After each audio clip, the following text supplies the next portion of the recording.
I'll explain how I came about being in Madagascar first. After living many years in the United States, I felt um, God calling me to contribute and serve here in Madagascar. As Pastor David mentioned, I I have no business of doing here. If it were up to me, and if it were up to everyone who want to be in my position, given that my parents are Americans, my sister is in America, people always tell me I'm crazy for coming back here because the the circumstances here uh, doesn't encourage anyone. It doesn't encourage any Malagasy who's lived so long in the States to come back to Madagascar. But I chose to come back to Madagascar. I felt called to come back to Madagascar. I never settled for what I saw on TV or what I heard on social media.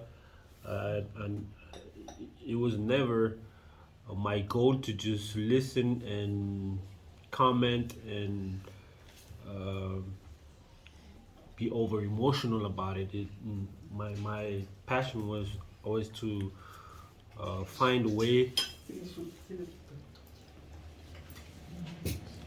For me, I wanted to find a way to contribute. I wanted to live up to my purpose, and today, and ever since I've been called to Madagascar, I think I've been living a purpose-driven life. And today, I exercise every second of that. I'm enjoying it, despite all the challenges and the struggle that comes along being in Madagascar. As we all know, it's not the easiest place to live. It's not the easiest place to serve. It's not the easiest place to build anything, for that particular matter. And all of us, we live that everything. And the more you lead, the more you struggle. The more you try to bring solutions, the more you're gonna face obstacles and challenges from every facet of the way. Actually, we continue to stand up because we believe in something. We continue to stand up because we believe in a vision, in a better Madagascar, in a better hope, in a different environment. We continue to serve because we believe we can take part, even just a little bit, in that empowerment of others around us. So, since being back in Madagascar, I've uh, I've been teaching a lot in different universities.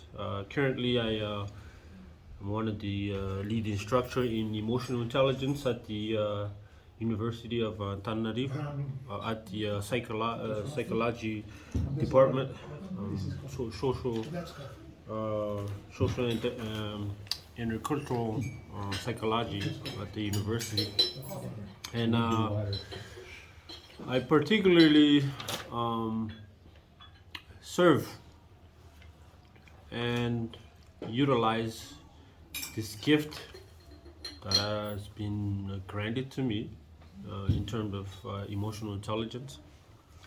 It's actually the base, one of the bases of leadership, and I use this skill, I use this talent, I use this gift to share, to empower others around me. Since being back to Madagascar, I've served over 10,000 kids easily, from my students through basketball programs, through music programs, to different activities. I do a lot of sharing. I do a lot of motivational talk, which I don't really like the motivational talk because it doesn't really have any continuation. I like to actually do series, implement and do series of training that has more of an impact than motivational talk. When you motivate people in or two occasions, they get walled up, they get excited, and but what's next?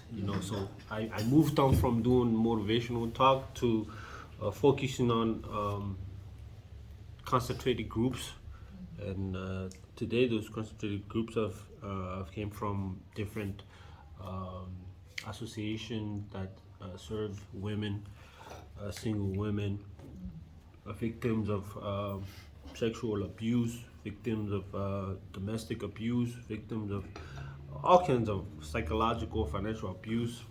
Um, I worked with the Association of FITI, the First Ladies Association, and there in that association alone, through my sessions, we do 10 sessions at a time. We have over 5,000 waiting list just to wanna hear and partake in the personal development course that I lead, and this is just one number. There's just millions of people that are dying to have a different perspective and mindset. So that's what I do.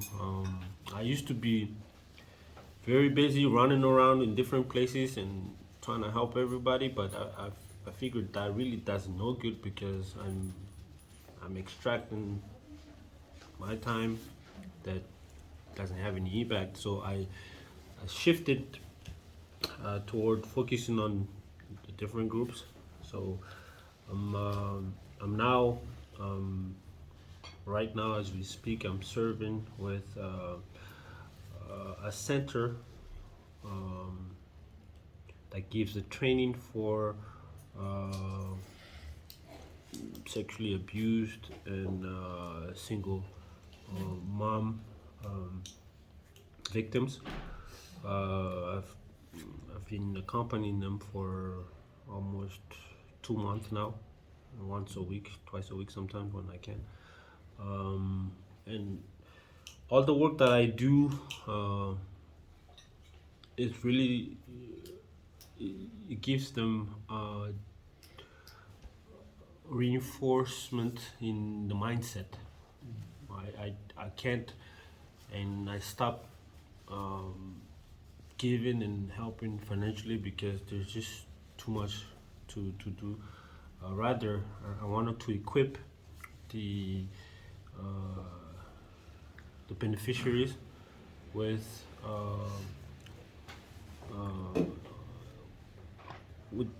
their mindset. I wanted to empower them so then they could realize that there are opportunities through their talents, capabilities, and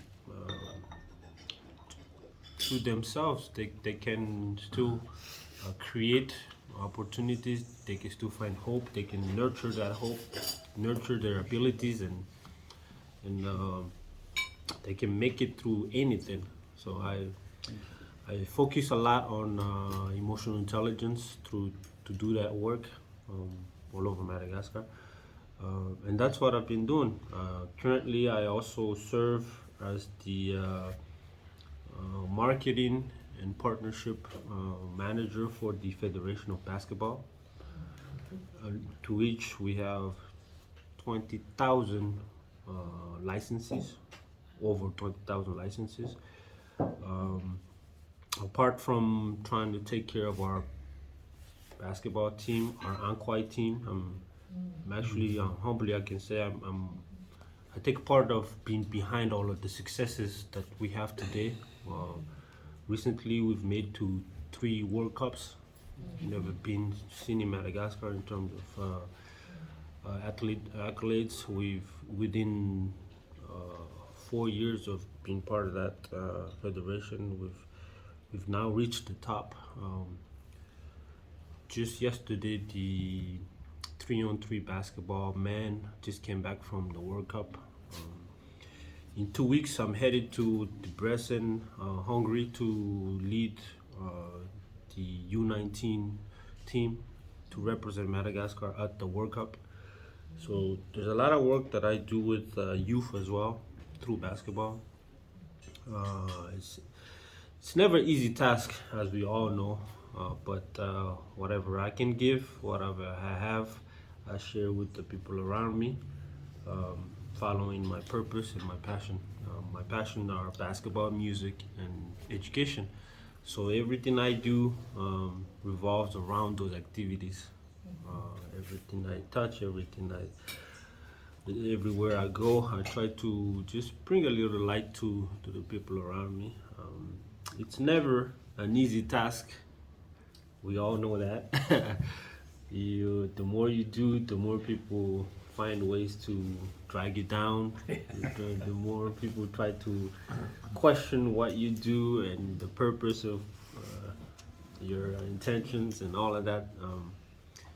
You fall all the time, but you keep rising because you still need it. If I get another day to serve and contribute, then thank God, because that's why He's called me. I always tell people that I do have the option any day I want to. My dad always tells me, my parents tell me, why are you still, doing all of these things in Madagascar? Why don't you come back and live peacefully here in the U.S.? You more here than in the U.S. Yeah, I'm no use in the U.S. That can be the temptation. Yeah, no, it doesn't faze me. It's interesting now listening to all of us that